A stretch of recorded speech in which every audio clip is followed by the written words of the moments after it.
Bueno, habiéndose esperado el tiempo pertinente, espero todos los participantes estén teniendo una linda noche, reciban un cordial saludo de parte del Centro de Formación y Capacitación CEFOCAP. Espero esta noche todos se encuentren muy bien. Se les da la bienvenida a este curso especializado en rol del juez, fiscal y defensa en los procesos especiales, que será dictado, ay, perdón, que será dictado por el doctor Frank Almanza Altamirano. Doctor, tenemos el honor de darle la bienvenida. El mismo doctor es abogado especialista en Derecho Penal que cuenta con una maestría en Ciencias Penales por la Universidad Nacional Mayor de San Marcos, mismo que actualmente desempeña la función de fiscal superior provisional como coordinador nacional de las fiscalías especializadas en materia ambiental. Por último, doctor reconocido por sus libros en la materia de Derecho Penal. Con esta pequeña introducción, doctor Almanza, tiene usted el uso de la palabra. Linda noche. Muy buenas noches, ¿me escuchan bien? Hola, Sí, doctor, se le escucha perfecto. perfecto, excelente. Entonces, sin más preámbulos, vamos a dar inicio.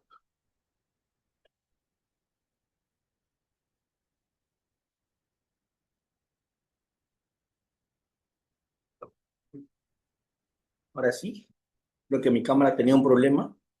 Ahora sí me pueden ver, ¿verdad? ¿Sí? Hola. Sí, doctor, se le ve bien. Está todo bien. Perfecto, excelente, muchas gracias. Bien, gracias por esta invitación. CEPOCAP, nuevamente con ustedes para trabajar estos temas que tienen que ver con los procesos en el proceso penal contemporáneo, los procesos especiales. Vamos a hablar sobre algunos procesos especiales en la siguiente sesión, pero hoy día vamos a hacer una pequeña introducción con toda la temática que me han planteado. Antes de empezar, una pequeña aclaración respecto de la presentación que me han hecho. Eh, yo soy magíster en Derecho Penal por la Universidad de Medellín, Colombia, y soy magíster en Proceso y Sistema Penal Acusatorio también, y magíster en Política Jurisdiccional por la Universidad Jaén en España. En San Marcos soy egresado de la maestría en Derecho Penal. Solamente para aclarar eso y no se me diga que me estoy dando un título que no tengo. ¿Listo? Eh, por lo demás, creo que ya podemos continuar luego de esa aclaración de rigor académico. ¿Ya? Voy a agradecer mucho a los participantes dos cosas. La primera, eh, yo estoy atento al chat. Todo lo que ustedes escriban en el chat yo lo estoy leyendo, con lo cual hacemos una sesión interactiva. Ustedes me están comentando y yo automáticamente voy haciendo eco de lo que me van diciendo. Y así podemos conectarnos de una mejor forma. Gracias al doctor Iván Alejandro Rivera por haber prendido su cámara. Muchas gracias por permitirme verlo y igual a todos ustedes, los que puedan activar sus cámaras, para mí va a ser muy importante, porque en una sesión como esta siempre es muy interesante ver a los interlocutores que tenemos. ¿De acuerdo? Gracias a Andy Paucar también y a todos los que van a activar sus cámaras por esa deferencia. Vamos a tener seguramente así una sesión mucho más parecida a una sesión presencial. ¿De acuerdo? Eh, los temas que me han pedido abordar el día de hoy son varios. Me han pedido abordar eh, los fundamentos del Código Procesal Penal y los procesos especiales, los principios del proceso penal acusatorio, la oralidad, inmediación, contradicción, celeridad, la constitucionalización del proceso penal, el control de convencionalidad, los modelos de justicia consensuada, justicia premial y la naturaleza y fin de los procesos especiales. Sobre esos temas introductorios me piden conversar hoy día, ¿sí? Muy bien. Entonces, entramos en cuento. Cuando hablamos del proceso penal actual, tenemos que tener en cuenta que tenemos un proceso común y 7 procesos especiales. Si se acuerdan de los pecados capitales, que son 7 procesos especiales, ¿verdad? Así como los 7 pecados capitales, así como los 7 días de la semana. 7 procesos especiales. El proceso común es para casos comunes y los procesos especiales son para casos que tienen alguna peculiaridad, alguna particularidad que amerita que se trabaje en un proceso diferenciado, una tutela diferenciada. ¿De acuerdo? El proceso por faltas, el proceso de seguridad, el proceso de acción privada, el proceso inmediato, el proceso de colaboración eficaz. Todos los procesos especiales tienen alguna característica, alguna peculiaridad que hace que merezcan un tratamiento en el código diferenciado. ¿Sí? Cuando estamos en el proceso por faltas, ¿cuál es la peculiaridad? Que no estamos ante un delito, que estamos ante una falta, ¿verdad?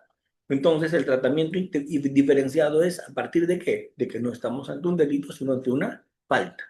Por lo tanto, no se puede tramitar igual que un proceso por delito. En el caso de la acción privada, ¿cuál es la peculiaridad? La peculiaridad es que no estamos ante un proceso de acción pública, sino de acción privada. O sea que se inicia únicamente a pedido del sujeto que ha sido afectado, que ha sido agraviado. En este caso, injuria, calumnia, difamación, por poner ejemplos de procesos de acción privada. En el tema de colaboración eficaz y terminación anticipada, ¿cuál es la peculiaridad? ¿Quién me lo dice en el chat? Como para ir rompiendo el hielo. ¿Cuál es la peculiaridad? En el caso de terminación y colaboración eficaz, ¿qué peculiaridad tienen estos procesos? En ambos hay aceptación de cargos, ¿verdad? Tanto en la terminación anticipada como en la colaboración eficaz hay aceptación de cargos, ¿cierto? La persona reconoce, admite los cargos que le imputan. Reconoce su responsabilidad, como dice Mariana Holguín.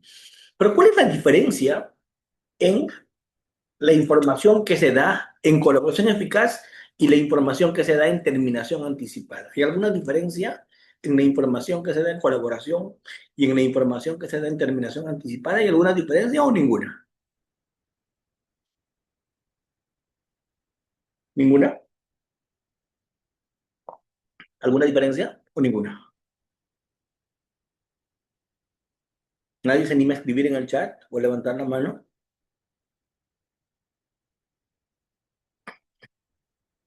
Bueno, me dicen la corroboración. Seguro, pero hay una cosa más importante aún. ¿Cuál es la diferencia, Luis Villalta? Me dice Silay, ¿cuál es la diferencia?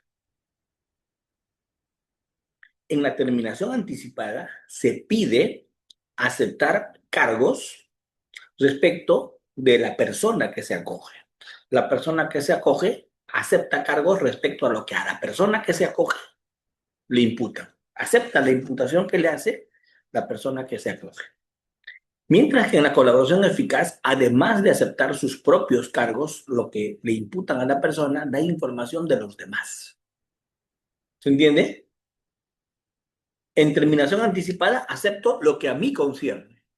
Mientras que en colaboración eficaz, doy información más allá de lo que a mí concierne. Información de terceros, información de dónde están los efectos, ganancias del delito, los bienes, los instrumentos del mismo, donde se encuentran las cabecillas, cómo está formada la organización, cuál es la estructura, etcétera, etcétera, etcétera. Entonces, ¿dónde le dan mayor beneficio? Porque le piden mayor información en colaboración eficaz, ¿no? Ahí se le puede hasta eximir de pena a una persona que se acoja en colaboración eficaz porque da más información. Mientras que en terminación anticipada, su beneficio es un sexto de la pena, ¿no? Se le rebaja hasta un sexto de la pena concreta. Luego tenemos, y hablamos de la colaboración, hablamos de la terminación, hablamos del tema que tiene que ver con las faltas. Luego tenemos el proceso de seguridad. ¿Cuál es la peculiaridad de un proceso de seguridad? La peculiaridad de un proceso de seguridad es que no estamos ante un imputable, estamos ante un inimputable. Por eso no se busca castigar en el proceso de seguridad, se busca dar una medida de seguridad que es una medida de protección a terceros. ¿De acuerdo? Entonces, el proceso de seguridad no busca establecer culpabilidad donde no la hay. porque obviamente no se le puede reprochar a un inimputable lo que ha hecho, a un enajenado mental. Entonces, no se está hablando acá de un castigo, de un reproche, sino de un aseguramiento al que ha sido capaz de cometer un hecho para evitar que lo haga con los demás, nada más. ¿Sí? Luego tenemos el proceso de altos funcionarios. ¿Cuál es la peculiaridad? Ciertas prerrogativas previas al proceso, ¿no? Le levanten la inmunidad con el antejuicio, que haya un funcionario que se pronuncie previamente, etcétera, etcétera, etcétera. Esas prerrogativas es lo que se tiene que hacer. Luego tenemos el proceso inmediato. ¿Cuál es la peculiaridad del proceso inmediato? Son casos sencillos, son casos simples, son casos en los que no hay que investigar ya, porque ya se tiene todo de inicio, de prueba al inicio, se tiene prueba al inicio, prueba evidente, simplicidad, y lo que hacemos es abreviar, simplificar etapas procesales. Saltamos desde la investigación hasta el juicio, ¿no? Eso es lo que pasa en el proceso inmediato. Entonces, como se dan cuenta, todos los procesos especiales tienen ciertas peculiaridades, ¿no? Tienen ciertas peculiaridades. Por eso se tramitan en vía especial, por esas peculiaridades que tienen. ¿De acuerdo? ¿Cuál proceso me olvidé? Acción privada, faltas, colaboración, terminación, seguridad, inmediato. ¿Cuál está faltando? ¿Quién me lo dice? Está faltando uno. ¿Cuál? Mis participantes están dormidos. Altos funcionarios, ya dije. Está faltando uno.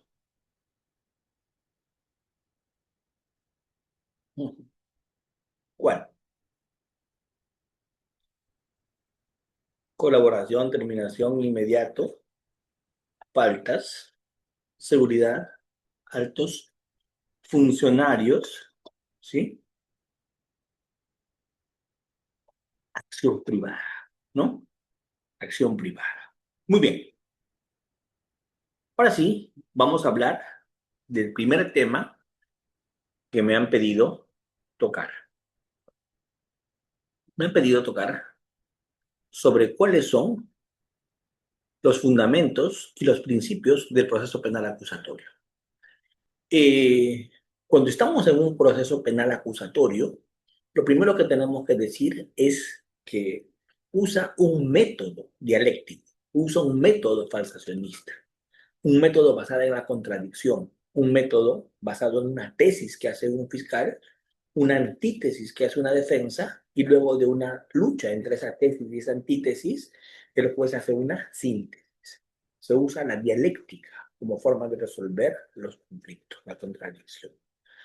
El proceso penal acusatorio se basa en la contradicción como herramienta de resolución de conflictos, la contradicción, ¿verdad?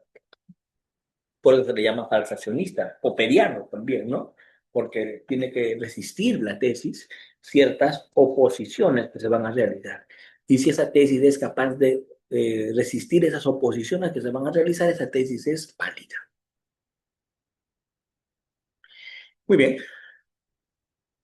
veamos cómo era el método inquisitivo. En tiempos del inquisitivo se usaba un método tautológico, un método basado en una verdad de inicio, una verdad preexistente. Y esa verdad lo que se hacía en el proceso era confirmar, no corroborar. Por eso es que el proceso inquisitivo que ya dejamos en el Perú era un proceso tautológico, porque se basaba en una verdad de inicio, la tautología analógica es el verdad de inicio, que se buscaba que confirmar en el resto del proceso. Se partía la verdad y en el resto de etapas procesales se buscaba esa verdad confirmarla. ¿De acuerdo? Se buscaba confirmar esa verdad. En los primeros tiempos del inquisitivo se usaba la violencia, incluso la tortura, para confirmar esa verdad. Hoy día hablamos de un proceso más bien científico, ¿no? Un proceso dialéctico basado en una tesis, antítesis, síntesis, una oposición que permite que esa contradicción haga surgir la verdad. ¿Sí? Esa es un poco la esencia. Cuando hablamos, para tratar de rápidamente mencionar todos estos temas que me están pidiendo, cuando hablamos de la oralidad, de la inmediación, de la contradicción, ¿de qué estoy hablando?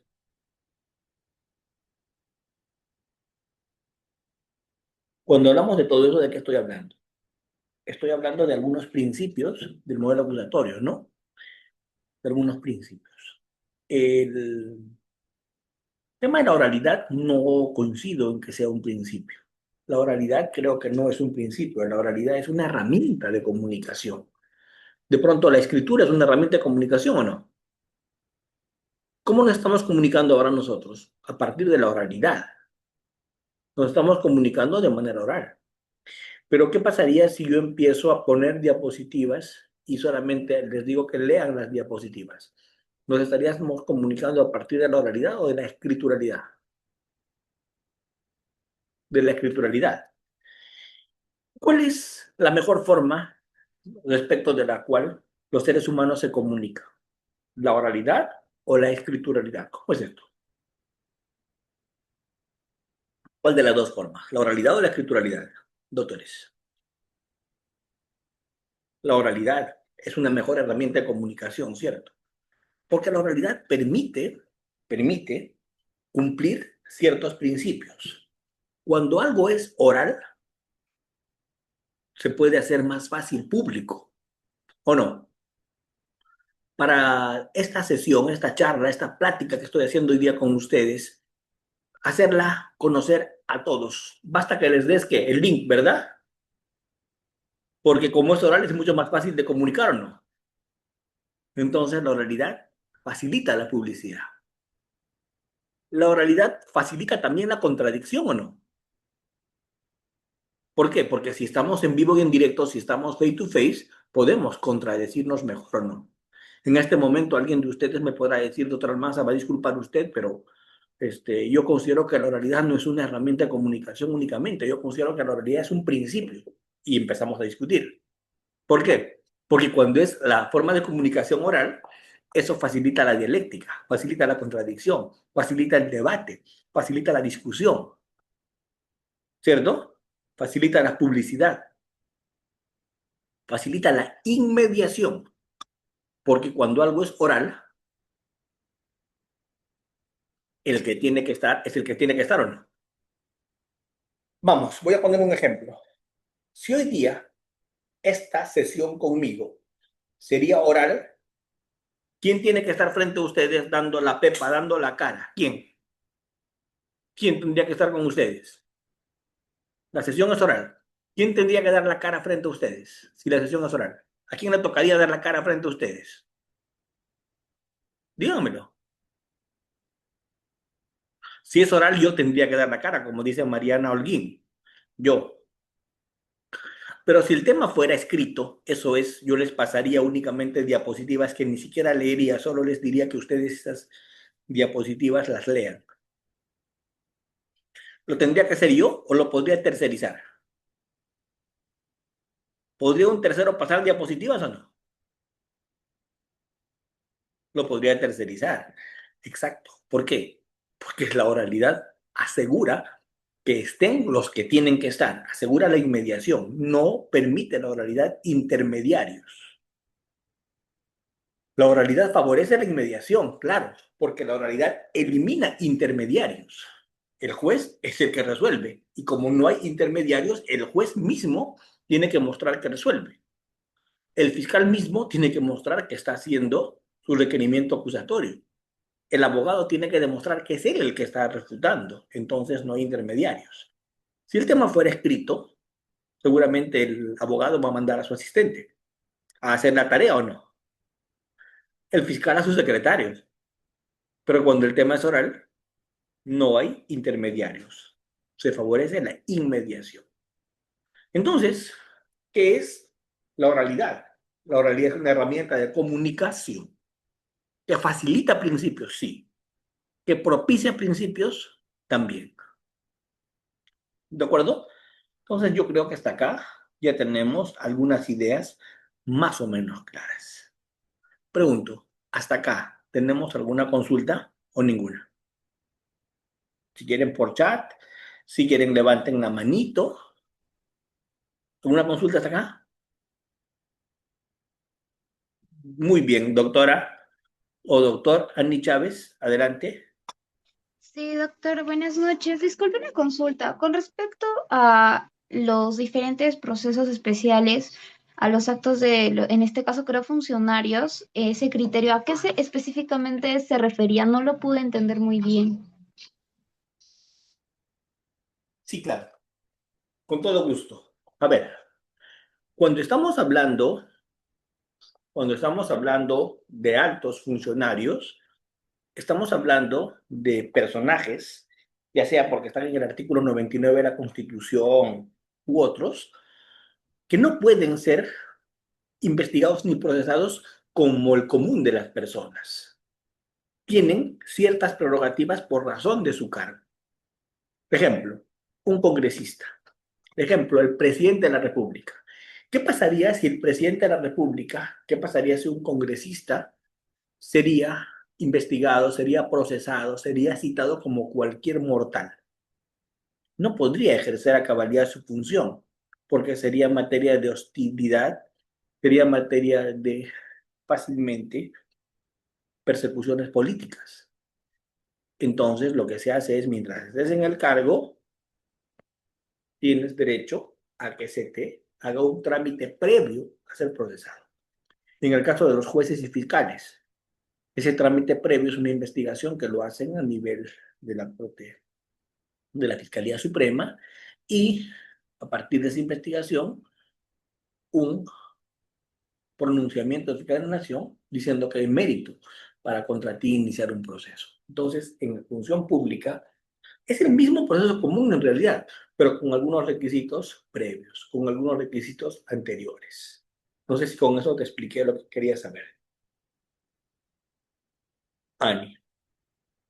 Ani Chávez. ¿Sí? Listo, Ani, muchas gracias a ti. Luego tengo una pregunta, la terminación anticipada versus la conclusión anticipada. A ver, yo creo que te puedes acoger a una terminación anticipada incluso durante la etapa intermedia.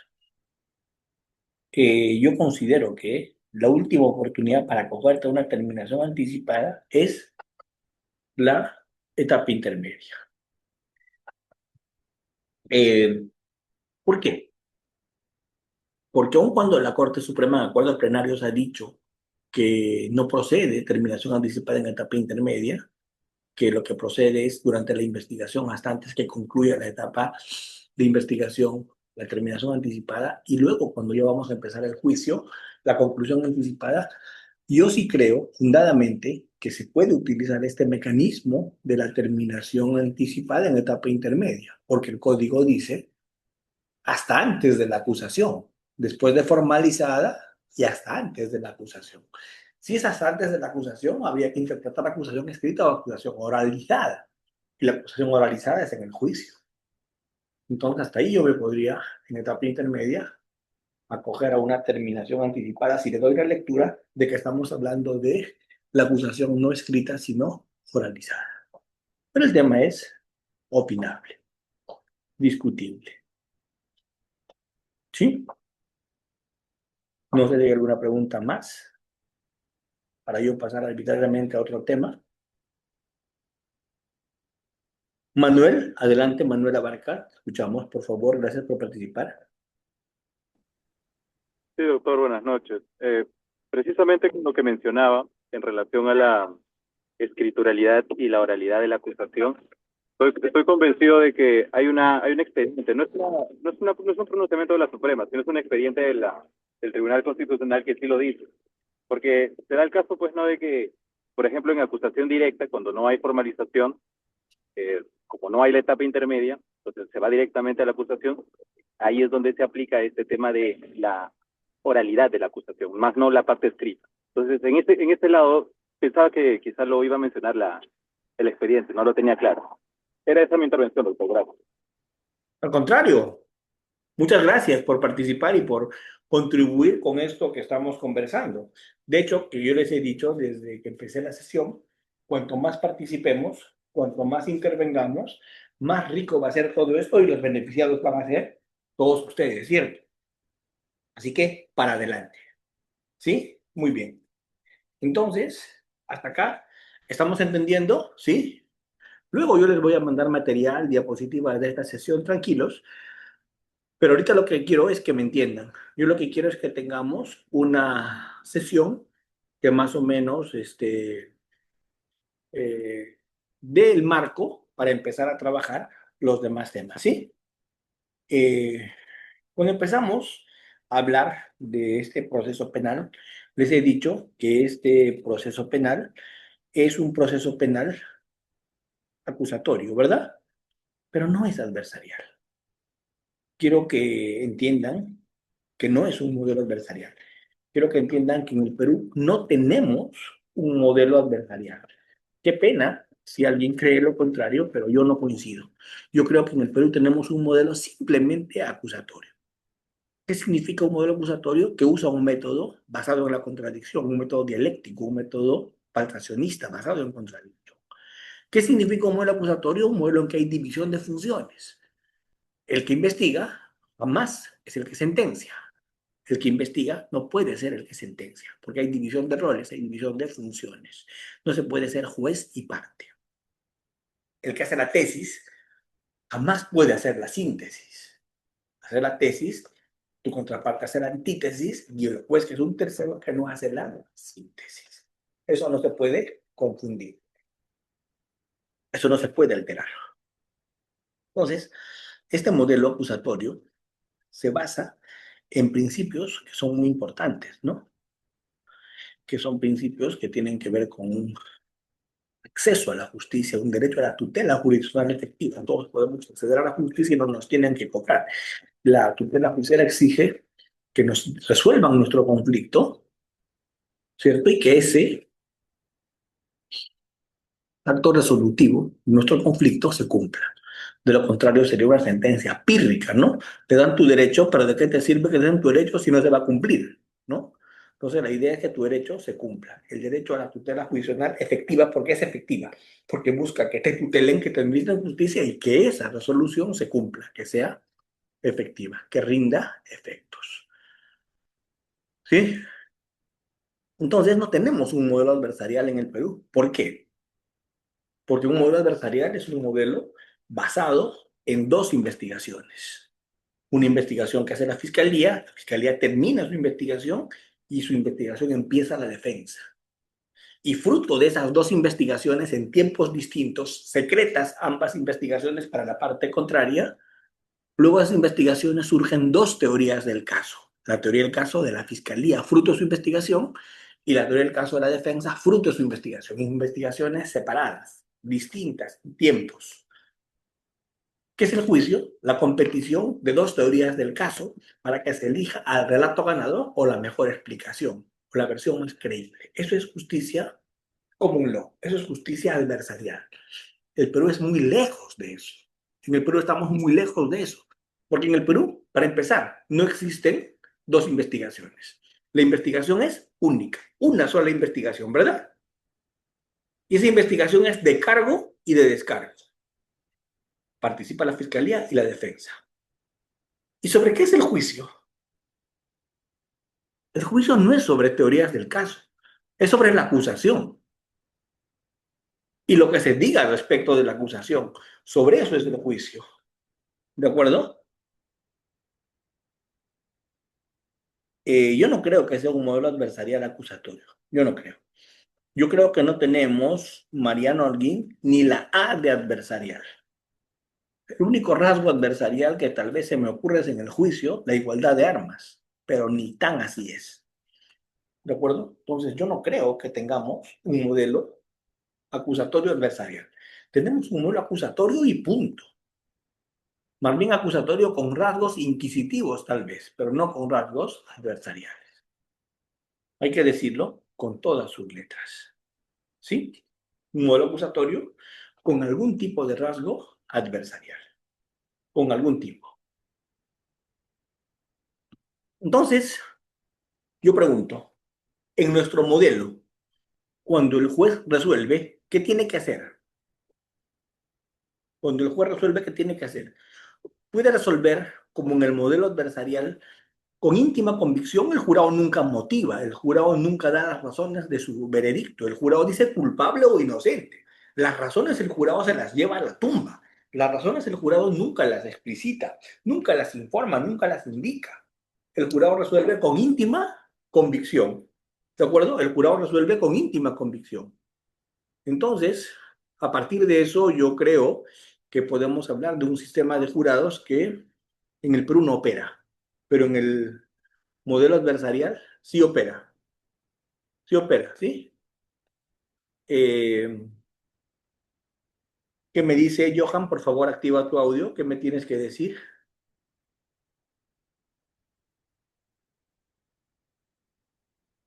¿Qué me tienes que decir, Johan? A ver, Johan me dice, ¿por qué en el Perú no se aplica un modelo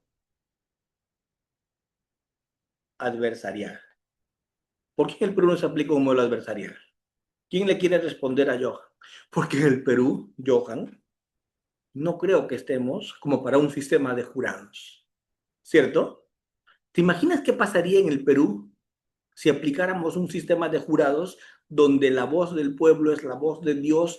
El jurado resuelve sin motivar, con íntima convicción, las razones se la guarda para ellos. ¿Crees que eso, Johan Vázquez, funcionaría en el Perú? O en el Perú necesitamos tres jueces abogados, tres jueces expertos en derecho, que además lo que resuelven lo motiven, den las razones por las cuales deciden absolver o condenar. ¿Creen que en el Perú un sistema de jurados funcionaría? ¿O en el Perú estamos bien con ese modelo que tenemos? En el Perú tenemos un modelo donde los jueces resuelven siendo expertos en derecho, siendo profesionales del derecho. Y no basta eso. En el Perú tienen que motivar, tienen que explicitar su decisión, tienen que motivar las razones que les llevaron a condenarte o absolverte. ¿De acuerdo? Ese modelo adversarial es un modelo basado en ordalías, es un modelo ordálico. La voz del pueblo es la voz de Dios. Si el pueblo resuelve al unísono, esto es por unanimidad, porque solo el jurado resuelve por unanimidad, el jurado jamás resuelve por mayoría. ¿Qué dicen los gringos? Si el jurado ha resuelto por... ¿Se entiende? Si el jurado resuelve por unanimidad, es Dios el que está resolviendo. Vamos. Por ahí escucho que alguien me dice, por ahí veo que alguien me dice en su mensaje, en el fondo seguimos en un sistema inquisitivo, solo se han cambiado figuras. Se ha delegado que un fiscal investigue y juzgue un juez. Sí, pero yo pregunto, mis queridos doctores, yo les pregunto, y les digo que me digan con total sinceridad. A ver, ¿el Perú está preparado para un modelo en el cual la defensa haga su propia investigación? Nuestro país está preparado para un modelo en el cual el juicio sea únicamente la competición de dos teorías del caso para que el jurado elija el relato ganador o la mejor explicación. No, nuestro modelo es un modelo de justicia, es un modelo de verdad. El juez no busca la mejor explicación. En nuestro país, el juez no busca el relato más creíble.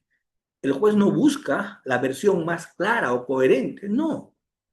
En nuestro país, el juez busca justicia, busca la verdad. Y si para encontrar la verdad tiene que hacer prueba de oficio, la hace. Y si para encontrar prueba de verdad tiene que participar en los interrogatorios, participa. Porque lo que se busca en el Perú, ¿qué cosa es? ¿Un debido proceso únicamente o también la verdad? Eso es algo que ustedes tienen que entender como punto de partida. ¿Qué cosa se busca en el Perú? ¿Únicamente un debido proceso? ¿Únicamente un enfrentamiento con igualdad de armas para que el jurado elija el relato ganador? ¿Eso es lo que se busca en el Perú únicamente? ¿O en el Perú se busca la verdad, además?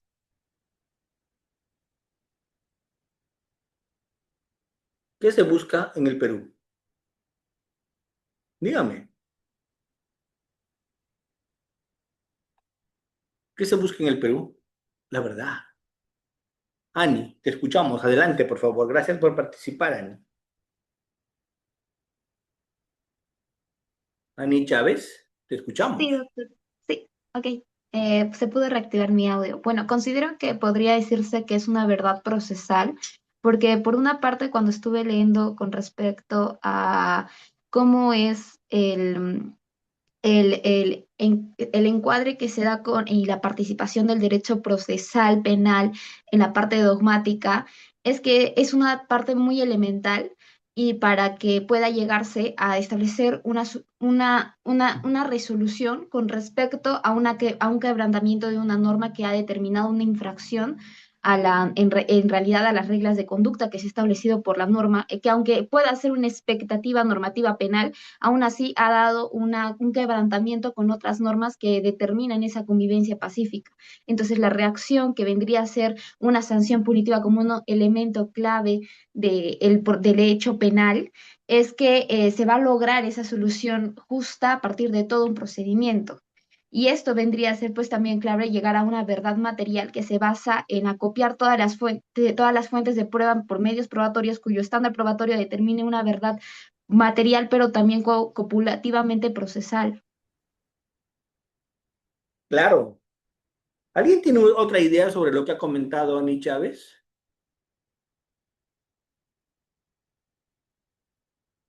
¿Alguien tiene otra idea?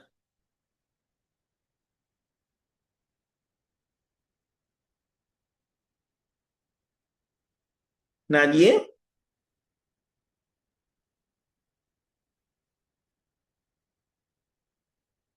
Bueno, a ver, vamos a hacer algunos comentarios.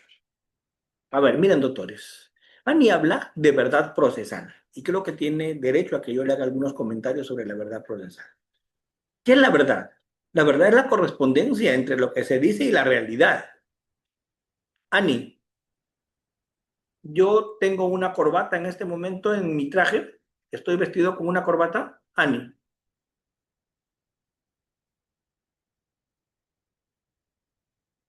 Ani, estoy vestido con una corbata. ¿Tengo una corbata en mi traje? Sí, perfecto. Sí. Eso que acaba de decir Ani, que tengo una corbata, es verdad. ¿Por qué? Porque corresponde con la realidad o no. Ani, yo tengo puesto un saco guinda. No, excelente, no. Y eso es mentira, porque no corresponde con la realidad. ¿Qué es la verdad? Y lo dijo Aristóteles, la correspondencia. ¿Entre qué? Entre lo que se dice y la realidad. Esa es la verdad. La correspondencia entre lo que se dice y la realidad. Pero esa verdad es inalcanzable. Ani, te pregunto algo más. Ani, lo que yo estoy explicando desde que empecé la sesión a las 7 de la noche, ¿te parece interesante? ¿Te parece interesante, Ani, lo que estoy explicando? Ani dice que sí. La pregunta es, ¿será cierto que le parece interesante? Ahí es más difícil o no. ¿Por qué? Porque si estoy con una corbata o si estoy con un saco fucsia o guinda o verde, eso es mucho más fácil porque es algo objetivo. Pero si yo le pregunto a Ani, ¿te parece interesante lo que estoy diciendo? ¿Es algo objetivo o es algo subjetivo? ¿Es objetivo o subjetivo? Pregunto, ¿es subjetivo o subjetivo? Es subjetivo. Y en lo subjetivo, que hay mucho en derecho penal subjetivo, dolo, culpa, tendencia interna trascendente, intensificada, dolo eventual, dolo de consecuencias necesarias, dolo directo, culpa consciente, culpa con representación, ignorancia deliberada. Lo subjetivo es mucho en materia penal, ¿cierto? La pregunta es, ¿en lo subjetivo es fácil alcanzar la verdad? ¿Dónde es más fácil alcanzar la verdad? ¿En lo objetivo o en lo subjetivo? Pregunto. ¿Dónde es más fácil alcanzar la verdad? En el objetivo. Sin duda, la verdad es mucho más fácil alcanzar en el objetivo. En lo subjetivo solo me aproximo. Nunca sabré si la alcanzo. Ani me estará diciendo la verdad cuando me dice que es interesante lo que estoy hablando. Tal vez. Pero tal vez Ani esté pensando, otra vez me ensarté con el doctor Almanza. Puta.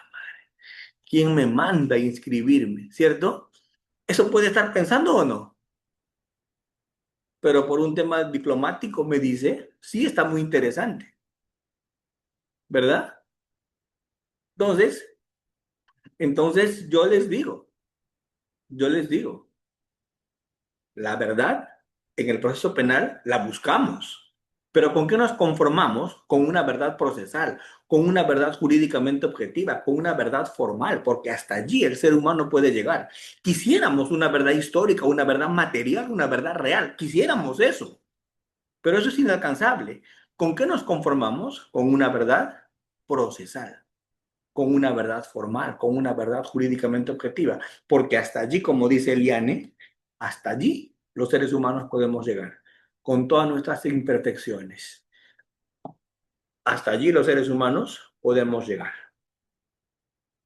¿Está claro? Pero eso quiere decir que claudiquemos a la verdad.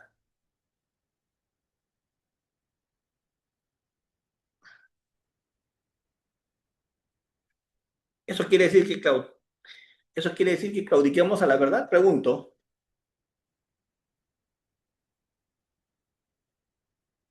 No, buscamos la verdad real. Hacemos todo lo posible, pero no sabremos si la hemos alcanzado. ¿Con qué nos conformamos? Con esa verdad procesal. Ani, cuéntanos, dinos, Ani.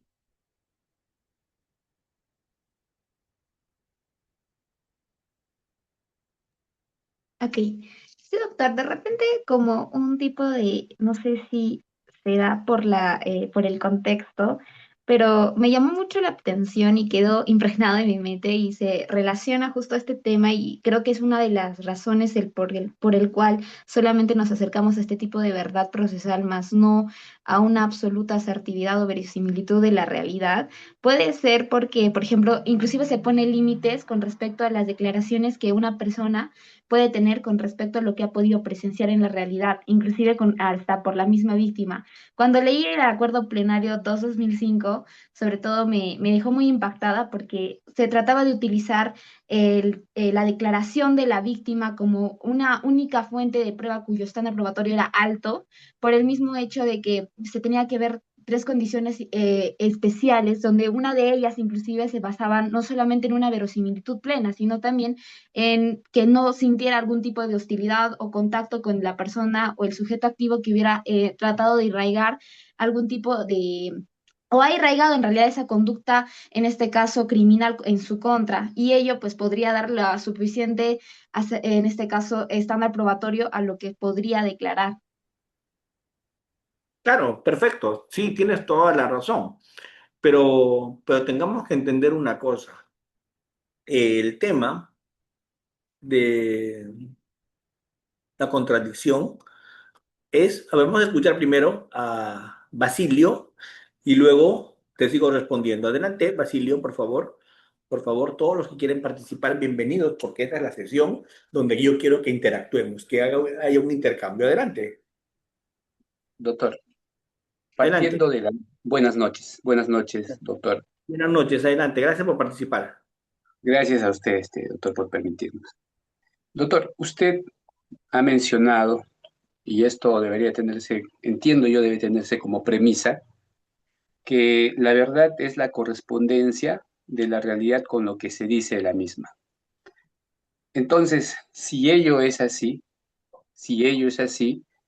la verdad, no puede haber más de una verdad como estoy entendiendo que se está suponiendo o se está dejando a la conclusión. Es decir, se habla de una verdad procesal y se habla de una verdad material. Se habla de una verdad que se alcanza y se habla de una verdad que no se alcanza. Pareciera que hay más de una verdad, pero esta conclusión, esto último, es decir, que hay más de una verdad, iría en contrasentido de la premisa, porque la premisa dice verdad es única. ¿Y cuál es la verdad? La verdad es aquello que se condice con aquello que se ha dicho y se condice con la realidad, o lo que se dice de la realidad. Entonces, yo creo que en todo caso no hay dos verdades, una procesal y una material, una alcanzable y otra que se pretende alcanzar, sino más bien es que hay una sola verdad y que el tema está en probar si es que yo he alcanzado esa verdad.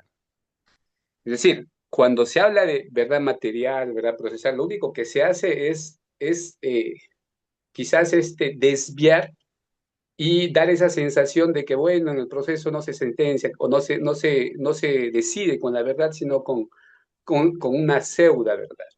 Entonces, doctor, ¿qué opina usted al respecto? ¿En realidad está bien cuando en doctrina jurídica se habla de verdad procesal, verdad material?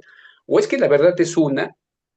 Creo que ahí cuando San Martín habla de la veritas delicti, él hace referencia a una sola verdad y que el problema en todo caso está en la probanza de esa verdad, el nivel de probanza que uno tiene para decir si es que mi conclusión es verdad o no, ¿no?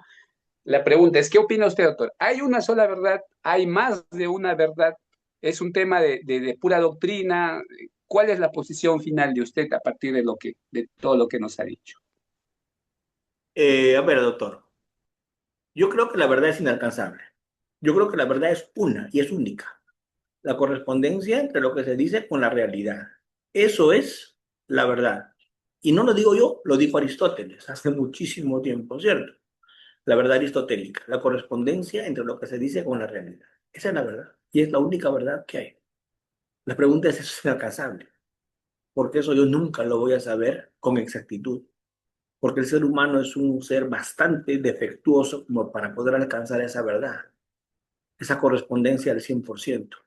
Entonces es utópico decir que hemos alcanzado la verdad. Todos aspiramos a la verdad, pero no se alcanza. Por eso es que hay tres jueces cuando va a ir alguien a la cárcel. Por eso es que hay tres jueces, ¿cierto? Y esos tres jueces resuelven por mayoría. ¿Cuál es la verdad? ¿La que dijeron los dos jueces que absolvieron o la que dijo el otro que perdió por mayoría y decía que se condene? ¿Cuál es la verdad? ¿La del juez que opinaba porque no se absuelva y sí se condene? ¿O la de los jueces que opinaban porque... ¿Cuál es la verdad? No hay mayoría. Y tú te vas a una penal a cumplir una pena por mayoría en este país. Y hasta en la Suprema se resuelve por mayoría. ¿Por qué? Porque lo que para usted es probable, para mí de repente no lo es. Lo que para mí es más allá de toda duda razonable, lo que ocurrió, para usted tal vez no. Y por eso es que qué cólera, pues como todos apreciamos distinto, como todos tenemos distinta percepción de las cosas, se resuelve por mayoría, ¿cierto? Y eso que se resuelve por mayoría, ¿cómo se llama? Verdad procesal. Verdad objetiva jurídicamente dentro del marco de un proceso. Verdad que cumple ciertas formalidades, pero no es la verdad real. No nos engañemos, porque la verdad real es inalcanzable.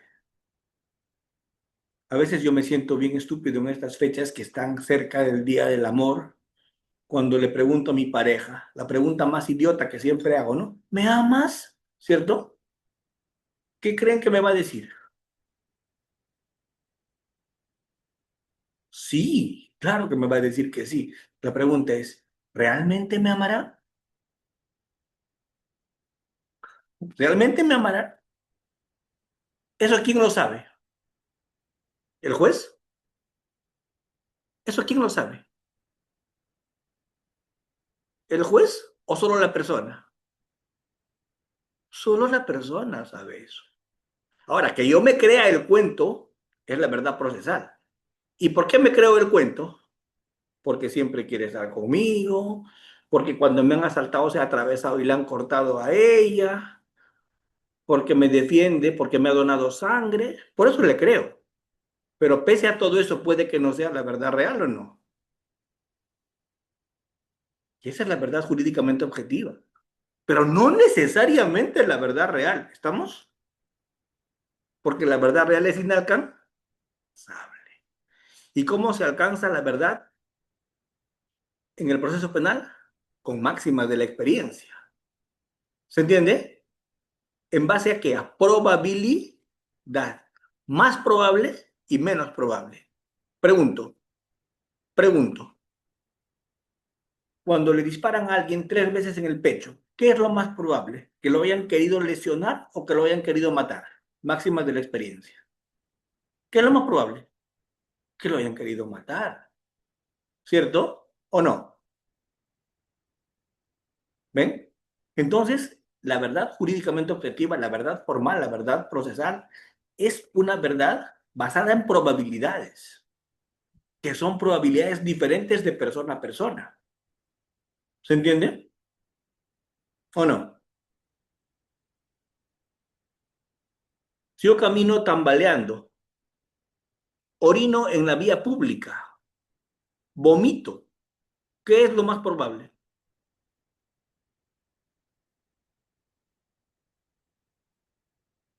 Que esté ebrio, exacto. ¿Basado en qué? En máximas de la experiencia. ¿Qué me dice la máxima de la experiencia? La gente que quiere alcohol camina tambaleante, micciona sin importar dónde, eventualmente vomita. Por lo general, probablemente las más de las veces está ebrio. ¿O no? Si le disparan 3 veces en el pecho a alguien, probablemente, por lo general, las más de las veces lo han querido matar. ¿O no? Y con eso se resuelve en el proceso penal, con máximas de la experiencia que se aplican a los hechos. Pero eso no me digas que es la verdad real. Esa es una verdad procesal.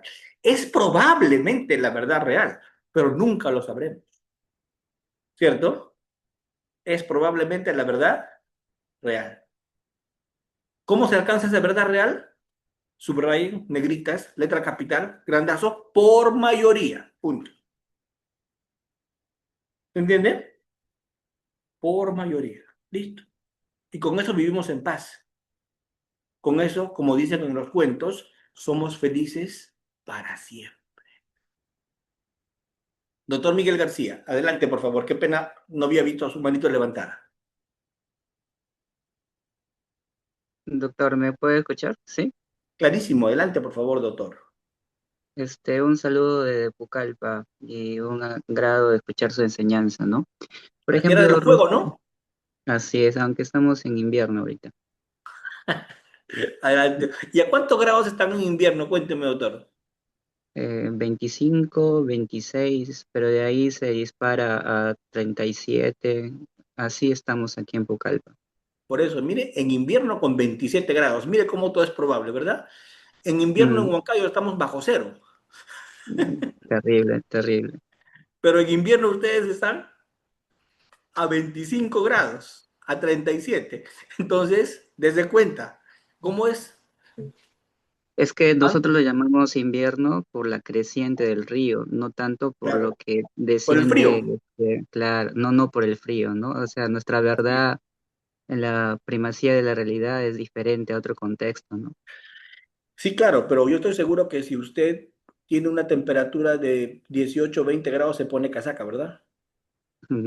Obvio, tres.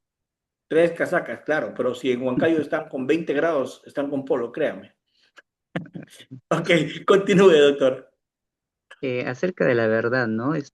Rousseau decía que la verdad tiene cuatro formas de contarla, ¿no?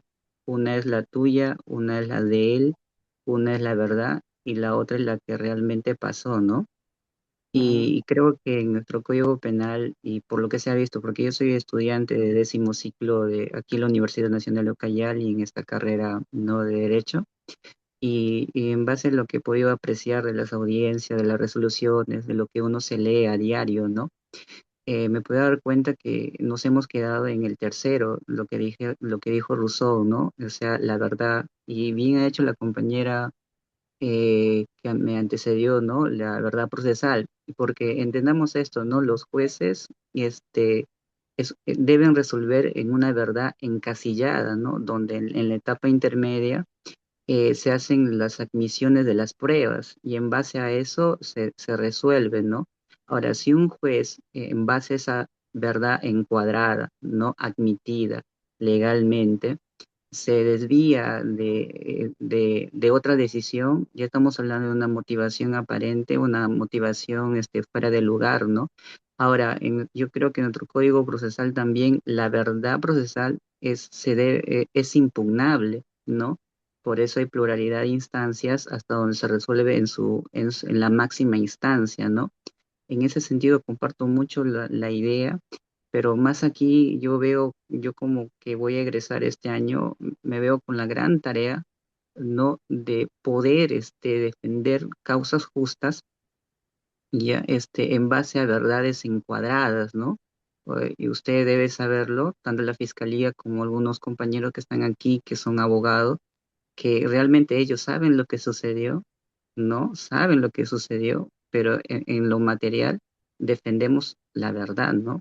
Esa es mi apreciación y saludo. Gracias. Doctor, doctor, doctor Miguel, ¿me escucha? Sí, se le escucha. Doctor Miguel, está usted bajo juramento en este momento, ¿de acuerdo? Está usted O- siendo testigo, ¿sí? Doctor, sí, solo responda, por favor, con la verdad y con nada más que la verdad. Solo la verdad, nada más que la verdad. La fórmula del juramento le voy a hacer. Tiene que decir la verdad, solo la verdad, nada más que la verdad. ¿De acuerdo? de acuerdo. ¿Qué color era mi corbata, doctor? No recuerdo. Haga un esfuerzo. Azul con puntos blancos. Azul con puntos blancos. Mejor se debió quedar usted en no recuerdo. Sé a dónde iba, doctor. Pero mire, mire, Entiendo. doctor, mire mi Ujú. corbata. Mi corbata es negra. Mire, ¿quién le manda a usted mentir? ¿Usted ha mentido porque es una mala persona? No, ¿Por qué ha mentido? porque no, mi foco, mi atención no fue en la corbata, sino en sus facciones cuando expone. Y entonces, ¿por qué respondió? Ha debido mantenerse, no me acuerdo. Usted hubiera mandado a la cárcel a alguien ahorita. ¿Lo ha hecho de malo o lo ha hecho porque su cerebro le engañó? Porque mi cerebro me engañó. Entonces la verdad real no existe. Porque por más que Así sea es, una persona buena, por más que sea una persona honesta y honorable como usted, también se puede confundir o no. así es. Y yo le he hecho jurar que diga la verdad, solo la verdad y nada más que la verdad. Y usted juró. Así que bienvenido al infierno, doctor. Ordalía, sí, Dios le va a castigar. ¿Me entiende? La verdad no existe, doctor. No vamos a alcanzarla jamás. Vamos a aproximarnos solamente. Porque por más que haya un testigo, puede estar equivocado, puede estar imaginando, puede estar mintiendo, puede tener predisposición, animosidad. Por eso es que el proceso es un ejercicio para acercarnos lo más que podemos a la verdad. Y en ese intento quedamos. ¿Se entiende? entendido. Listo, doctor Miguel. Bueno, vamos a hacer un pequeño intermedio mientras yo voy a tomar mis sagrados alimentos de esta hora, 10 minutos como máximo. ¿Eso que les digo será verdad o en realidad voy a ir a lavar platos?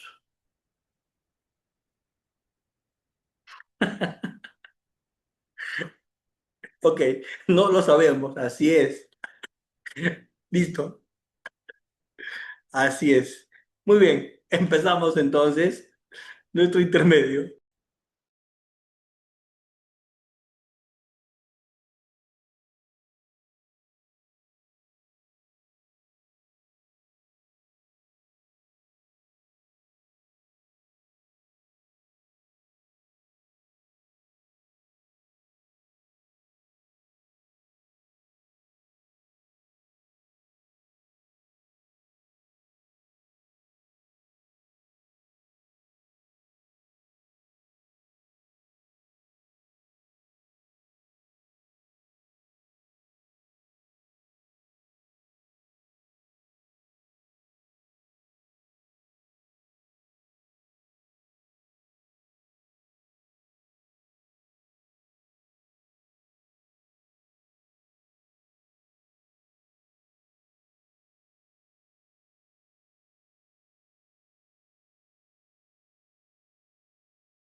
Doctores, continuamos.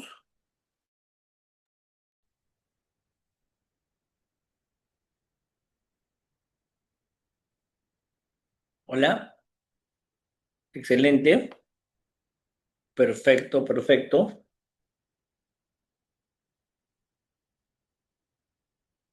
Muy bien. Entonces, empecemos con lo que quiero transmitirles. Me he pedido que hoy día haga una sesión introductoria, una sesión en la que hemos visto algunos principios del proceso penal acusatorio. Hemos hablado de algunos modelos de justicia, pero ahora quiero hablar de las fórmulas que en el proceso penal se van a dar. ¿De acuerdo? Muy bien. Pero no los veo conectados. Parece que están tomando todavía su café, sirviéndose sus alimentos. Cuéntenme, ¿por qué tanto desamor? A ver, no los veo con sus cámaras. A nadie lo veo activo. Creo que me he quedado solo esta noche. Ahí está. Ahí está, la veo a Ani. Gracias, Ani, por dejarte ver. Roberto Cruz, Giancarlo y todos los que se están conectando. Iván Alejandro, muchas gracias. Y todos los demás, Dani Paucar, excelente. Esto es bastante interesante. Eh, Vamos a continuar con estos temas. Gracias a todos ustedes.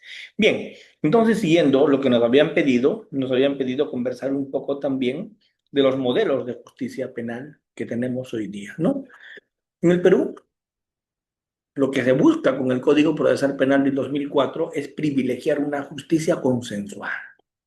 Y en los procesos inmediatos, en los procesos de terminación anticipada, de colaboración eficaz, buscamos celeridad, buscamos una respuesta más rápida, ¿no? Buscamos ese principio de economía procesal, ¿verdad?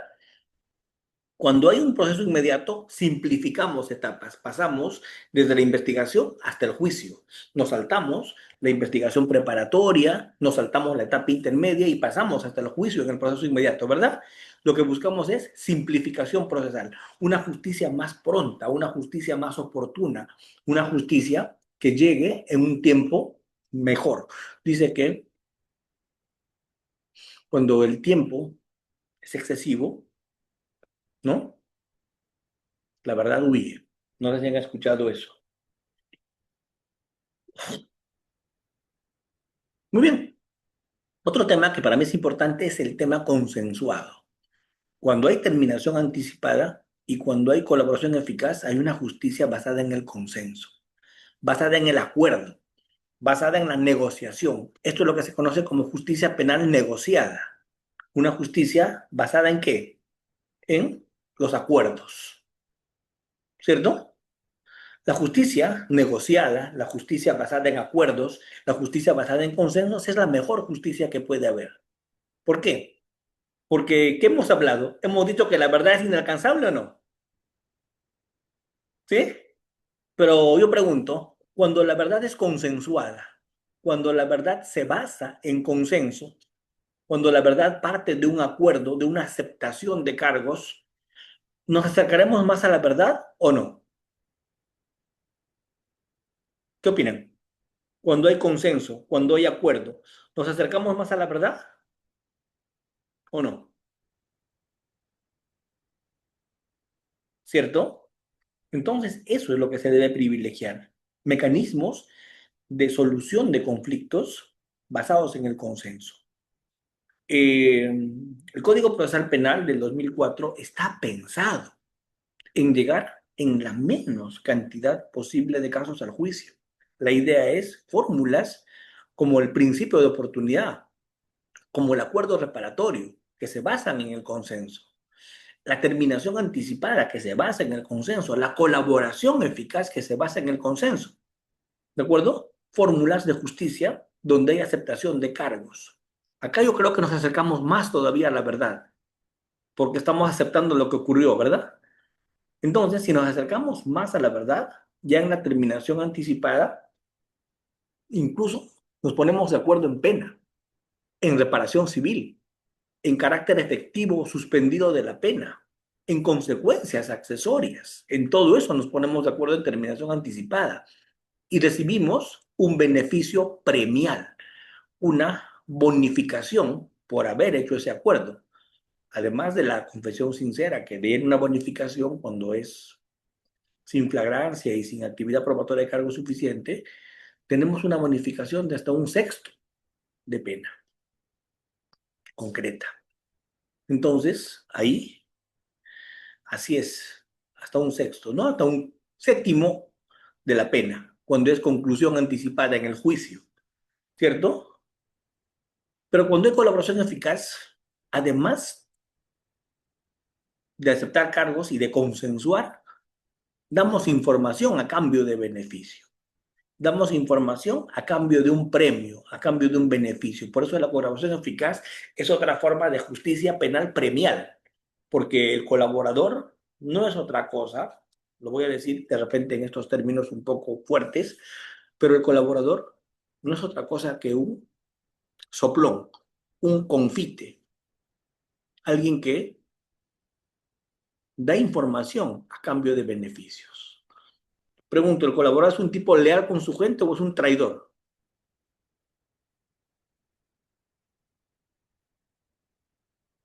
¿Qué opinan? ¿Es un tipo leal con su gente o es un traidor? Es un traidor. ¿Que da información a cambio de qué?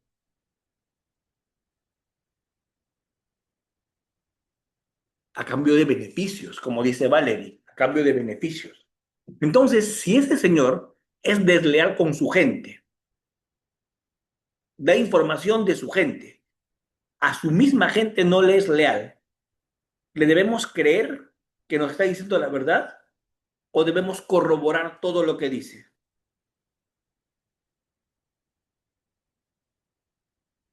Debe ser corroborado, exacto, porque lo del colaborador no va si no se corrobora, si no se verifica. Ahora, el colaborador eficaz es útil en el proceso penal, pero claro, pero hay que tener mucho cuidado en la colaboración eficaz. ¿Por qué? Porque si le voy a dar un beneficio, tiene que ser a cambio de una información que el fiscal no pueda conseguir. Que una información sea de difícil o imposible consecución, porque si le voy a rebajar pena, si le voy a dar un premio, si voy a negociar con el colaborador y a cambio le voy a dar un beneficio premial que puede ser exención de pena, reducción de pena, cambio de suspendida, efectiva por suspendida, etcétera, si le voy a dar ese beneficio, tiene que darme información de difícil consecución o de imposible consecución. Porque si me da una información que yo con actos de investigación normales la puedo conseguir, ¿tiene gracia el beneficio o no? Cuéntenme. ¿Deberíamos darle o no? No hay razón alguna. La información tiene que ser de difícil o imposible consecución para que justifique el beneficio, para que justifique el premio. Eso quiero que quede claro en colaboración eficaz. ¿De acuerdo? Porque penosamente se está mal usando a veces la colaboración eficaz. ¿Qué quiere decir eso? Se le da premio cuando el fiscal bien pudo haber llegado a esa información con actos de investigación sencillos. A veces hay 5 procesados y 4 son colaboradores. ¿No les parece absurdo? ¿Alguien tiene que pagar o no? ¿Ve? Entonces, esos son malos usos que se hace de la colaboración. Entonces, se tiene que tener esos criterios. Proporcionalidad. Así es ilógico, ¿verdad? Como ustedes mismos se están dando cuenta. Entonces, en estos procesos especiales se verifica la economía procesal, se verifica la simplicidad para hacer economía procesal, la prueba evidente para hacer economía procesal en proceso inmediato.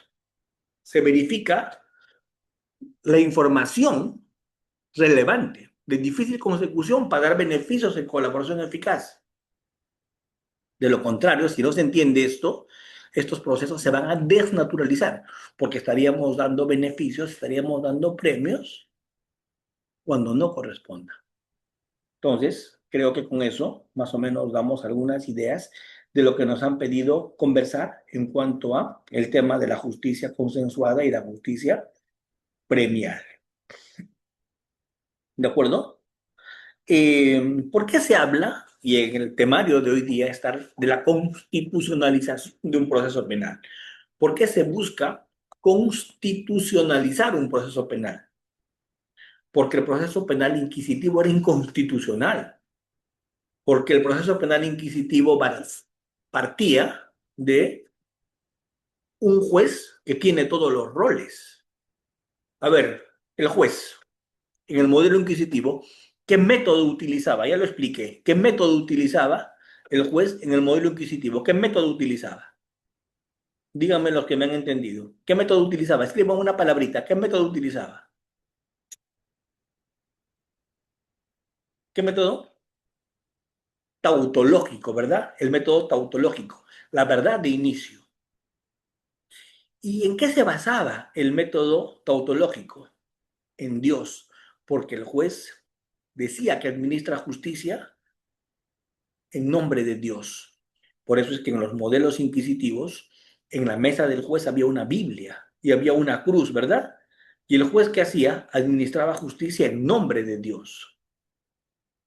¿Y el tema cuál era? Ese juez era el director de la investigación, dirigía la admisión probatoria, dirigía la actuación probatoria, hacía la valoración probatoria y sentenciaba. O sea, todas las funciones las hacía el juez. ¿Y por qué no se equivocaba? ¿Alguien con tanto poder se puede equivocar o no? Pregunto, ¿alguien con tanto poder se puede equivocar o no? Pero ¿cuál era la teoría que no se equivoca? ¿Y por qué no se equivoca con tanto poder? ¿Por qué? Porque el Señor, nuestro Dios, no dejaría que se equivoque. Y eso es absurdo, ¿verdad?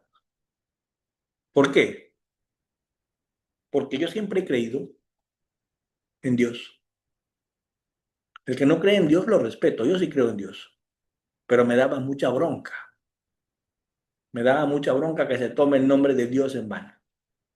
Y se diga que se administra justicia en nombre de Dios. Y que el juez era boca de Dios. Eso era lo más absurdo que podía haber. ¿De acuerdo?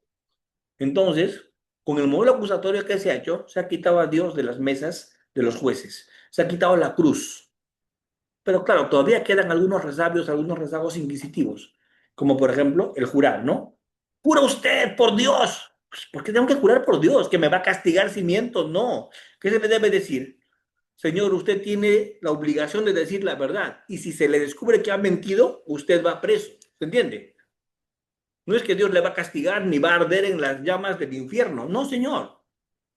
Se le dice, si usted miente, va preso por falso testimonio. Y es irrelevante si jura o no, por Dios, por su alma, por su suegra. No me interesa. ¿Cierto? Pero tiene la obligación de ¿qué? De decir la verdad. Si miente, se llama falso testimonio y va preso. Pero había que dejar quieto a Dios.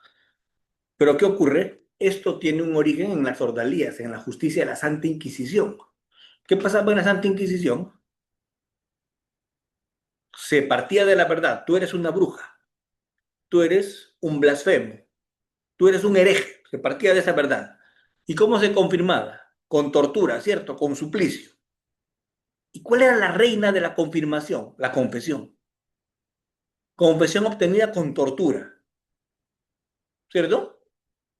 Después se fue humanizando el tema. Ya no se torturaba, pero se le decía al inquisidor, que era el juez, que haga todos los actos de verificación y corroboración. Y él lo hacía todo. Y luego de corroborar él mismo su teoría inicial, decidía. Y eso afectaba a la Constitución, pues. Nuestra Constitución. Con el modelo acusatorio que se pretende hacer un modelo más democrático. El que hace la investigación, que es el fiscal, hace la tesis. Y trabaja en hacer la tesis con la policía. La policía hace la preliminar con las modificaciones legislativas que han habido.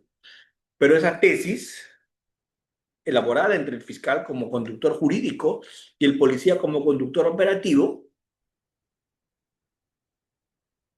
el fiscal la presenta ante el juez como acusación. Y sobre esa acusación, la defensa litiga. quiero que se quiten de la cabeza todos mis participantes una idea que yo considero que no debería entenderse y no debería mantenerse. ¿Y cuál es esa idea que quiero que se quiten de la cabeza? Quiero que se quiten de la cabeza la idea de que en el Perú existen dos teorías del caso.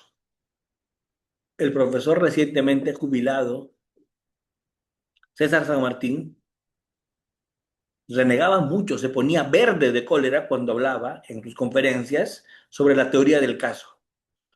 Él decía, quítense de la idea de la teoría del caso, decía el señor, ¿no? Renegaba, convulsionaba, decía, ¿qué teoría del caso? Decía. En el Perú, teorías del caso. En el Perú, el juicio no es un concurso de dos teorías del caso. En el Perú se discute en el juicio la acusación. ¿Está claro? ¿Qué se discute? La acusación. ¿Y la defensa qué puede hacer respecto de la acusación? Alternativa número uno, ¿qué puede hacer? Aceptar. ¿Sí o no? Si acepta, conclusión anticipada y se acabó, ¿verdad? Alternativa 2, cuestionar la acusación. Y si cuestiona la acusación, ¿qué tiene que hacer? Uno, alega presunción de inocencia, defensa negativa. Mi cliente es inocente. La inocencia no se prueba, se presume. Una forma de litigar, presunción de inocencia. Me quedo callado y el fiscal tendrá que probar lo que está diciendo, lo que yo creo que no va a lograr. Punto. Defensa negativa. ¿Se entiende? Segunda forma de litigar, defensa positiva con coartada. ¿Qué significa defensa positiva con coartada? Mi cliente es inocente y es tan inocente que estuvo en la China en la fecha en la que se produjeron los hechos. Si hay coartada, ¿quién tiene que probar la coartada? ¿El fiscal? La defensa tiene que probar la coartada. Muy bien. Hay una causa de justificación. Mi cliente actuó en legítima defensa. La otra forma, alegar causas de justificación. Pregunto, ¿quién tiene que probar la causa de justificación? ¿La fiscalía o la defensa? Si la defensa alega legítima defensa, está en necesidad justificante, la defensa alega obediencia debida, alega ejercicio de un deber, oficio, cargo, ¿quién tiene que probar eso? La defensa. La defensa. Doctor, pero se presume inocente. Sí, pues la presunción de inocencia respecto a la conducta típica. No se presume nada en causas de justificación. La causa de justificación tiene que probar la defensa. La causa de culpabilidad, de no culpabilidad, miedo insuperable, estado de necesidad exculpante, desconocimiento de la prohibición. ¿Eso quién tiene que probar? También la defensa, ¿verdad? ¿O no? Entonces, miren cuántas formas hay de enfrentar una acusación. Primero, aceptar la acusación y hacer una salida alternativa. Derecho penal premial. Segunda forma, cuestionar la acusación con defensa negativa. Soy inocente. La inocencia se presume, no se prueba. Tercero, coartada. Quien trae la coartada la prueba. Cuarto, prueba contra prueba. Yo ofrezco pruebas no para probar, sino para desacreditar. Mis pruebas son para tumbarme las otras pruebas. Traigo mi perito para tumbarme tu perito. Prueba contra prueba. Quinto, causa de justificación. Sexto, causa de exculpación. Séptimo, causa de no punibilidad. Octavo, vínculo causal alterno. Yo no fui, fue Juan Pérez. Eso tienes que probar tú. Conclusión, la inocencia se presume, sí. ¿Respecto de qué? De la conducta típica. La única presunción que tiene la defensa es la de inocencia respecto a la conducta típica. Todo lo demás, si la defensa lo alega, tiene que probar. Conclusión, conclusión. En el juicio que se prueba por parte de la fiscalía, la conducta típica. Por parte de la defensa, no se prueba conducta típica. ¿Por qué? Porque se presume inocencia respecto a conducta típica. Pero para la defensa, ¿qué tiene que probar? Causa de justificación, de no culpabilidad, de no punibilidad y vínculo causal alterno. Eso tiene que probar la defensa. Bajo el principio jurídico, prueba el que alega el hecho. El que lo dice, lo prueba. El que lo dice, lo demuestra. ¿Estamos? Prueba el que alega el hecho. Doctor, pero yo he escuchado hablar también de la carga dinámica de la prueba. Claro, eso es para extinción de dominio. ¿Qué significa? Prueba el que está en mejores condiciones. Prueba el que tiene más posibilidades de probar. Carga dinámica de la prueba. Entonces, sáquense la idea de la cabeza de que nuestro modelo es un modelo adversarial. Sáquense la idea de la cabeza de que nuestro modelo es un modelo donde hay dos teorías del caso en disputa y que el juez elige la mejor explicación o el relato ganador. Eso no pasa en Perú. En el Perú el juicio no es sobre dos teorías del caso. En el Perú el juicio es sobre la acusación que presenta el fiscal y que pasa el control en etapa intermedia. Sobre esa acusación es el juicio. Y sobre esa acusación tiene esas 8 posibilidades que yo he mencionado a la defensa. ¿Estamos? ¿Qué hay en el Perú? Dos teorías del caso en contrapunto para ver cuál se elige, mejor explicación, rato ganador. No. Hay una acusación y 8 posibilidades respecto a esa acusación. Eso es Perú. Y cuando el juez resuelve, ¿cómo resuelve? ¿Con íntima convicción o con expresión razonada, con sana crítica? ¿Cómo resuelve el juez? ¿Cómo resuelve? Con expresión razonada. ¿Qué debe hacer el juez? Motivar su decisión. Motivar. Explicitar su decisión. Porque si no motiva su decisión, si no explicita su decisión, si no justifica su decisión es nula. ¿De acuerdo? Y entonces entramos a los procesos especiales con fuerza, porque me han pedido hablar de la naturaleza y finalidad de los procesos especiales. En estos minutos finales quiero hablar algo de eso. Con cargo a que el día viernes que tenemos clases también conmigo, profundicemos más. Vamos. Cuando estoy ante un proceso inmediato, ¿qué características tengo? ¿Cuál es la naturaleza del proceso inmediato? ¿Qué cosa se busca en el proceso inmediato? ¿Qué se busca? ¿Qué se busca? ¿Cuál es la palabrita que regula el proceso inmediato? ¿Qué palabrita? Simplificación procesal, abreviación, para generar economía procesal. Pero ¿cuál es la palabrita además? Simplifico. ¿Pero cuándo simplifico? ¿Siempre o cuando el proceso es simple? Simplifico cuando el proceso es simple, no cuando es complejo. Simplifico cuando hay prueba evidente de inicio. Esto es flagrancia. Esto es confesión.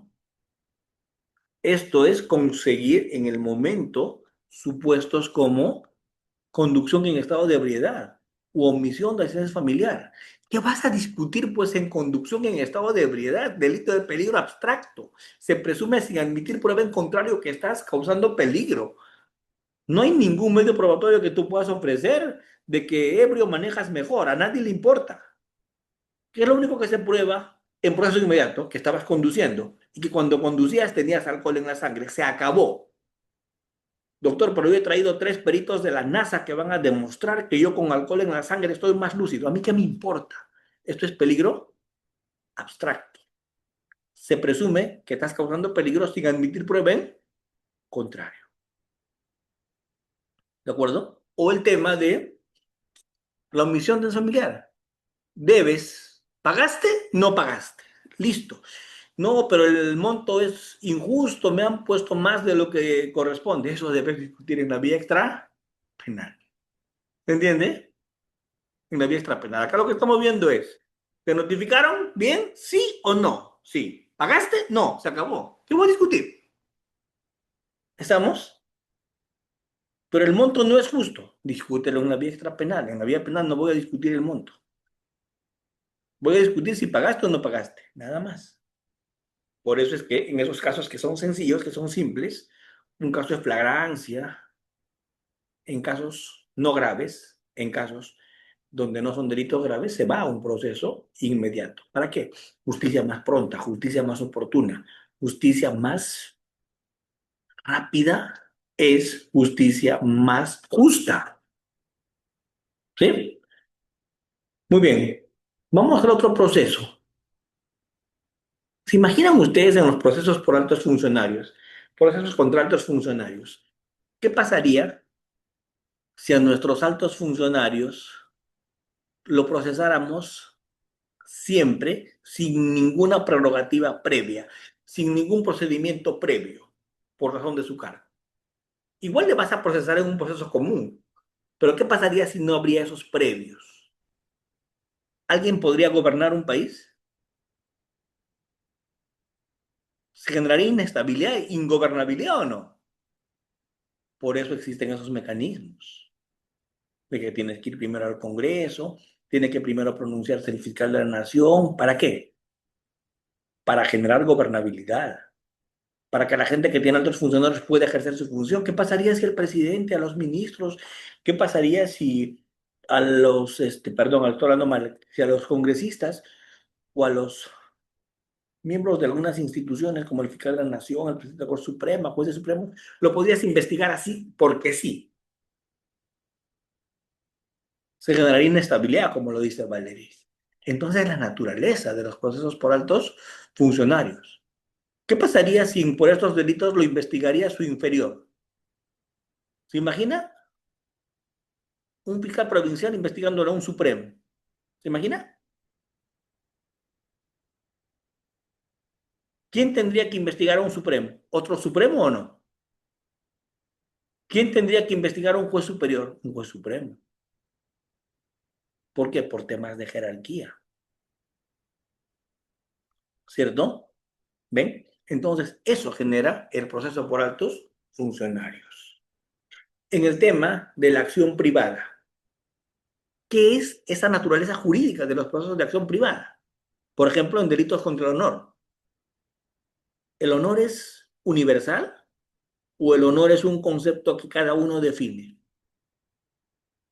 ¿Qué cosa es el honor? Mi autoestima, lo que yo me quiero o no. ¿Y qué más? Mi reputación, lo que los demás piensan de mí. Pregunto, ¿a todos nos importa lo que los demás piensen de mí? ¿A todos nos importa de la misma forma o puede haber alguien que no le importe? ¿Cierto? ¿Ven? Yo estoy caminando en mi carro, estoy andando en mi carro por la vía expresa en Javier Prado. Javier Prado, vía expresa Javier Prado. De pronto otro conductor se para detrás mío y me bocinea. ¿Estamos? Y yo le digo, cállate, no da ruido. Y el otro me dice, pero de la A a la Z. ¿Qué está haciendo? ¿Me está injuriando o no me está injuriando? ¿Son injurias o no? Encima me hace con sus manos una serie de gestos, ya no quiero reproducir. ¿Sí? ¿Me injuria o no? Pregunto, ¿yo lo creo? Tal vez sí, tal vez no. ¿Se entiende? Porque la autoestima y la reputación es de uno mismo. El fiscal no ejerce ahí la acción penal. Esto es de ti mismo. Si tú quieres, lo ejerces. Si no quieres, no. ¿Estamos? Entonces, ¿cuál es la esencia de un proceso de acción privada? Que si lo ejerce depende del agraviado. Si él se siente afectado, lo ejerce. Si no, no. ¿Qué más da? ¿O no? ¿Por qué? Porque la autoestima, la reputación, la maneja uno mismo. ¿Cierto? Si alguien dice que yo soy feo, que no tengo pelo, ¿eso me afecta? A mí no. A otro tal vez sí, ¿verdad? Tal vez se indigna, ya no quiere salir a la calle, dice, mi honor vale $1.000.000, porque me han dicho pelón, mal parecido. ¿Ven? Entonces, ahí tenemos un gran problema. Claro que aplica, Miriam, claro que aplica. Entonces, esto yo creo que es algo que se tiene que valorar y canalizar en los procesos por acción privada, para hablar de su naturaleza jurídica.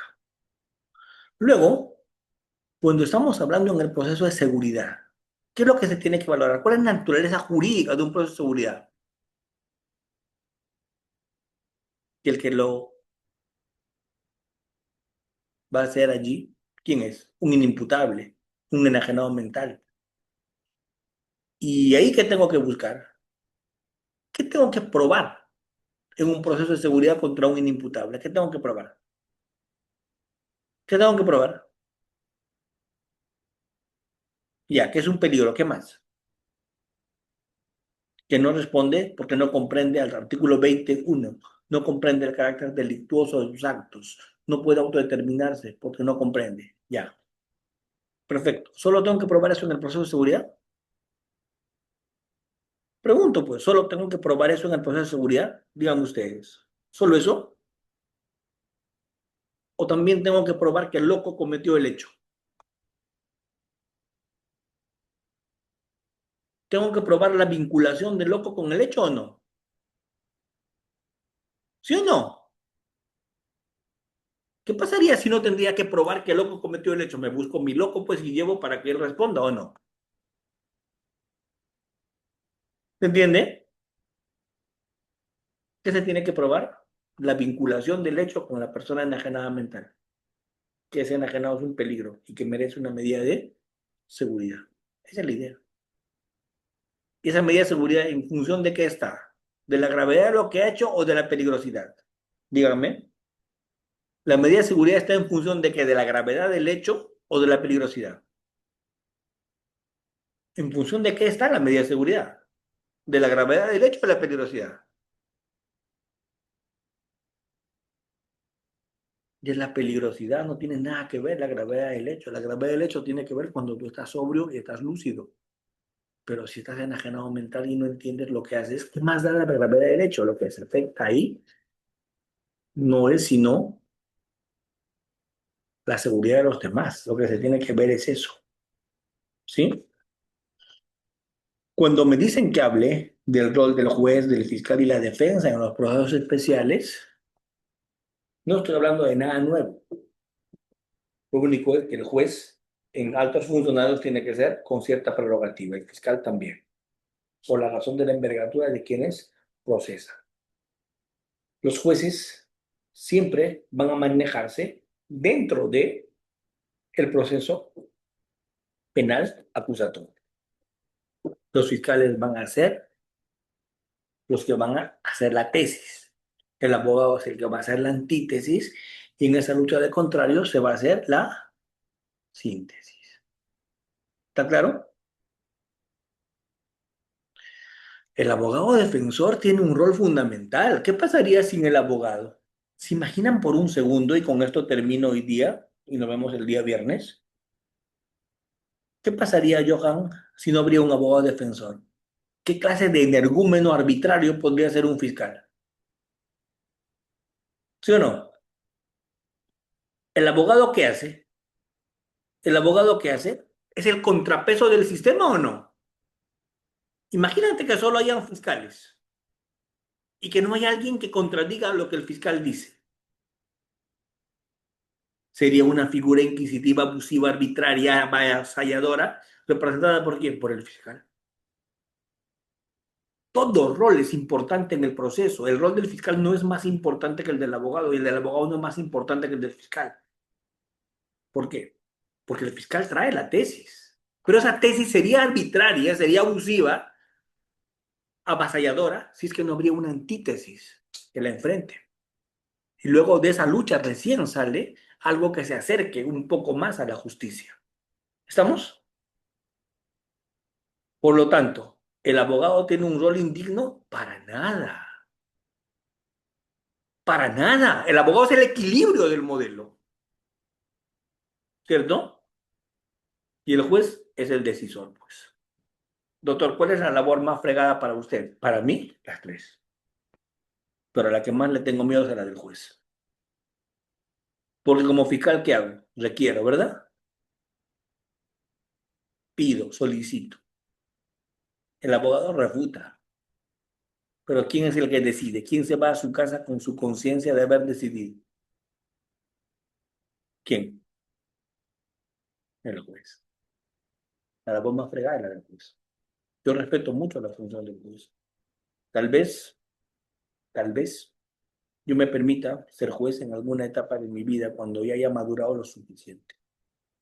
Porque decidir no es tan fácil. Como fiscal yo me acomodo muy bien. Acuso, planteo, pruebo, demuestro. Discuto, debato. Pero no tengo en mi conciencia el haber decidido la vida de alguien. ¿Quién decide la vida de alguien? ¿Quién? ¿A quién le toca? ¿Al fiscal? ¿Al abogado o al juez? Su función es muy importante, muy delicada. Así que, doctores, seguimos conversando el día viernes. Una mente serena, como dice Alejandro García Torres. ¿De acuerdo? Seguimos conversando el día viernes. Muchísimas gracias a todos ustedes por haberme soportado el día de hoy en esta sesión inaugural, en esta primera sesión. Gracias de verdad. Qué bonitos corazoncitos por el Día del Amor. Gracias, gracias. Está muy bonito esto, ¿sí? Y el día viernes ya nos estamos viendo para continuar con estas discusiones. Hoy ha sido una sesión muy básica, muy genérica, pero vamos el viernes entrando con fuerza ya en estos temas. Un fuerte abrazo. Buenas noches con todos. Bien, agradecemos a la importante contribución del doctor Almanza en el desarrollo de este curso especializado. Damos por concluida esta primera sesión, como ya lo mencionó el doctor, y nos estaremos viendo el día viernes. Cuídese mucho, doctor. Muchas gracias. Gracias. Saludos.